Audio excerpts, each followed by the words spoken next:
नमस्कार, आप देख रहे हैं punjabkesari.com और मैं हूं आपके साथ रूही।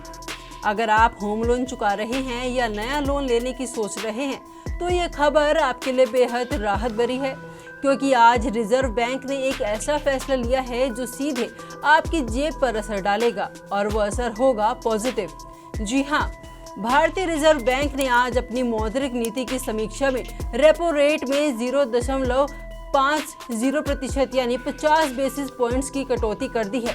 यानी अब रेपो रेट घटकर 5.50% रह गया है और इसका सीधा मतलब है कि आपकी लोन की EMI अब कम हो सकती है।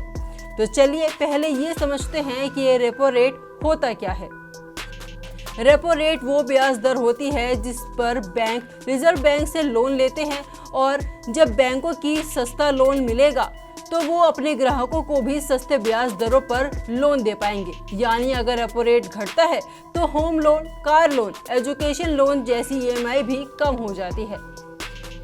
अब बात करें CRR यानी कैश रिजर्व रेशो की। CRR वो अनिवार्य राशि है जो हर बैंक को अपने पास कैश के रूप में रखनी होती है।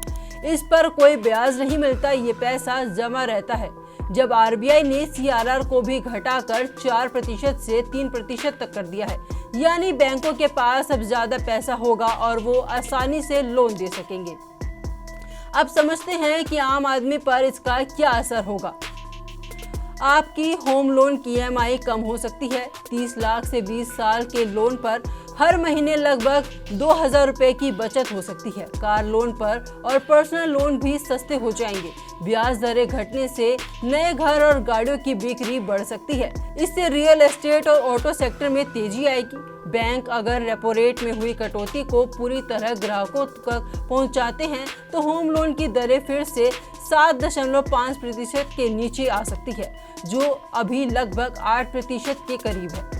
गौर करने वाली बात यह है कि ये RBI की लगातार तीसरी कटौती है। फरवरी और अप्रैल में RBI ने 25 बेसिस पॉइंट्स की कटौती की थी और अब जून में एक साथ 50 बेसिस पॉइंट्स कम कर दिए गए हैं। यानी साल की शुरुआत में अब तक कुल 1% की कटौती हो चुकी है।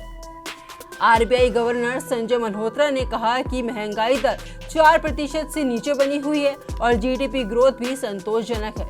इसी वजह से ये कदम उठाया गया ताकि बाजार में खपत बढ़े और अर्थव्यवस्था को रफ्तार मिले। उन्होंने कहा कि अब RBI की पॉलिसी स्टांस को अकोमोडेटिव से बदलकर न्यूट्रल कर दिया गया है। यानी अब RBI थोड़ा संतुलित और सतर्क तरीके से फैसला लेगा। तो कुल मिलाकर RBI के इस फैसले का सीधा फायदा आम जनता को मिलेगा। चाहे आप घर खरीदने की सोच रहे हो, गाड़ी लेना चाहते हो या अपने बच्चों के लिए एजुकेशन लोन, EMI अब आपकी जेब पर उतना भारी नहीं पड़ेगा।